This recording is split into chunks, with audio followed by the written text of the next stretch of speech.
My name's Brad Robertson. I run a company in Mallorca called Ondine. It's an adventure and leisure company, and I run it with my wife Bea.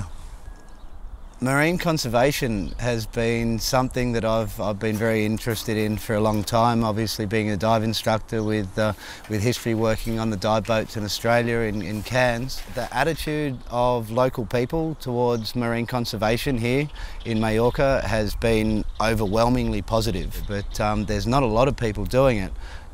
So therefore the doors that have opened, the people that I've met, people in the Department of Fisheries here, people in businesses that I wouldn't have normally met without the conservation projects is a wonderful thing.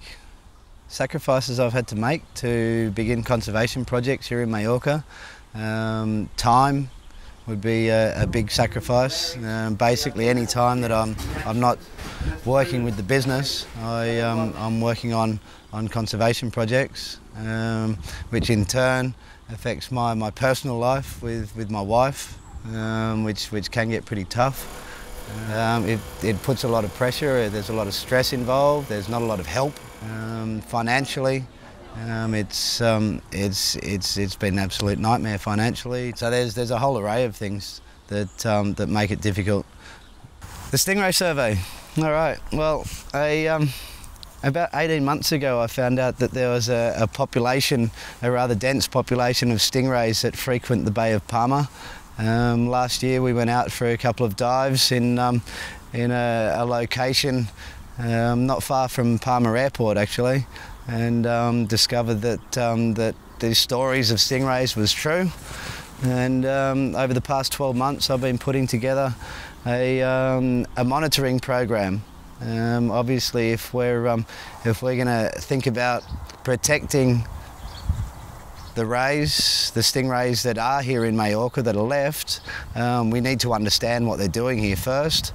We need to understand the environment that they're living in, and then once we've put together the program and we've done the survey for 12 months, and then maybe these whole environments can be protected. On the last few dives I've been out almost every day for the last couple of weeks diving with the rays. And on almost every dive we see stingrays with their tails cut off, still swimming around, which indicates that they've been caught by a fishing boat, tails lopped off and then thrown back in the water. The whole purpose of the stingray survey is to understand the population that frequents Mallorca over about a 1 to 3 month period. So what we're trying to do is get a group of volunteers together, working with the Department of Fisheries and local scientists, also working with an organisation called Joves Navegants. So it's a science-based program to study these fish, but with Joves Navegants involved, it's involving youth of the island. So we're trying to combine the two. We're trying to combine a scientific program with a community-based program, which will all lead on to a conservation program. I think it's a brilliant idea. I mean, somebody has to take care of them. I know some, but nowhere near as many as we've seen today. It's really nice to get out, have a dive and check out the sea life, but it's also really nice to actually be part of this project. Why do I do conservation projects? Because I'm a diver.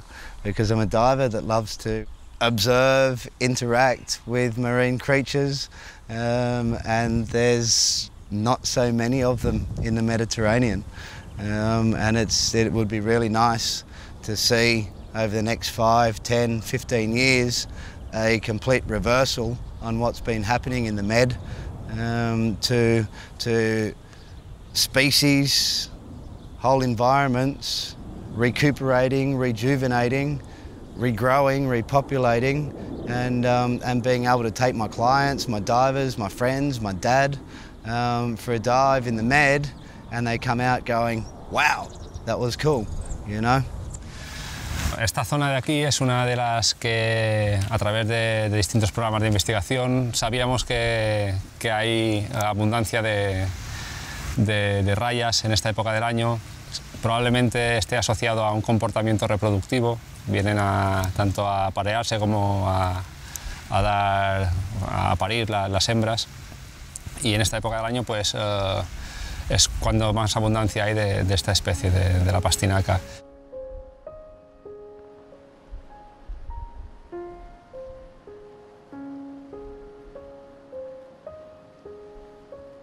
We turned up to El Delta to do what's become the normal routine of taking people for a dive with the stingrays here in Mallorca. And the first thing we came across were three guys with spear guns. As I sort of asked them what they'd caught, they said they'd caught a couple of rays, and they were just bringing them up. So we waited till they brought the rays up, and they brought up two females. One was, I would say, 80 to 90 centimetres wide. The other one a little bit smaller, but both looked to be pregnant. And then they put them in the car and took them away. Seeing those rays dead, belly up, pregnant, tails chopped off, actually made me feel physically ill.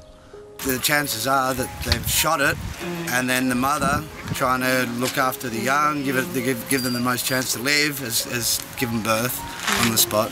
The other thing was that we didn't actually see any stingrays on the dives. I've got not a thing against a human being going into the water, spearing a fish, taking it home, cooking it on the barbie, enjoying it with their friends, enjoying a few beers. But to see that happen in a marine reserve defeats the whole purpose of a marine reserve. Obviously, with Spain being in such an economic crisis, in a financial hole, so to speak, obviously the government are cutting different aspects of their expenditure. So for them to cut the policing of the marine reserves means that those marine reserves are marine reserves on paper, but unfortunately are not marine reserves in reality. He was saying that we take picture of the car, and the same Spanish, then they were a little bit, how do you say it? Angry? Why do I think it's so hard to put this project to get the funding? Well, I think one of the reasons why it's so hard for people like myself, the little guy, to do anything to get funding for these projects is just because of that, because I'm an unknown entity. The company that I own is very young. I'm definitely not a movie star. I don't mix with wealthy people and glamorous circles that would be able to fund these projects. How do you finance the project? At the moment, I've been financing the projects.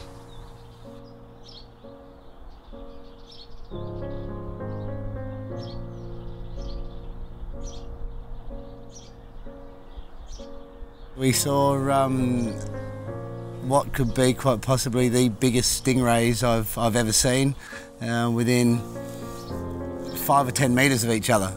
Brad, come and have a look at this. What's this, mate? Some footage from last night.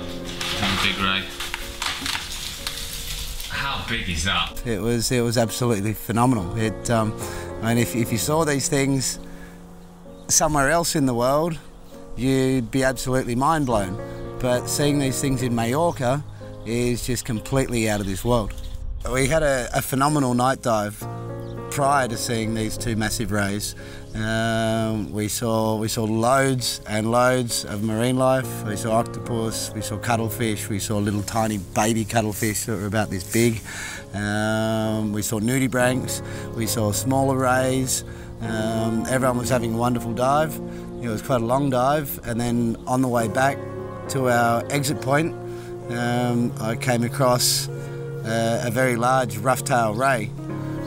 Dave followed me and shone his light on the ray, which he thought was a rock, until he realised it was a rather large rough-tailed stingray sitting in the sand. It was quite a sight. We lost that ray. It took off, and all of us were running relatively low on air, so most of us headed to the surface. Then when David and Clive said that the big ray was still underneath them, we swam back over on the surface, had a look down, shone my torch on what I thought was the same ray, and then noticed that this rather large specimen, and it was pushing 2 metres across, the width of 2 metres. It had no tail. Its tail had been lopped off. It had a stump which was as thick as a thigh. Well, I dropped back down again and had a little bit of a swim around, a close encounter with a rather large rough-tailed stingray. Fantastic. The single biggest thing that'll get the Mallorca Stingray Survey up and running is funding. We need the funding for the operations, we need the funding to get things moving. And the reality is that the amount of money we're looking for is, in the whole scheme of things, not a lot of money. I think for me, the coolest thing about filming this short film is to get the message out there. When you think about how long one human being's on this earth for and how long humanity's been on this earth for, you'd like to think that, that with all the intelligence that we apparently have, that we'd be thinking a little bit beyond ourselves and actually looking after this place, i.e. the world, a lot better than we have been.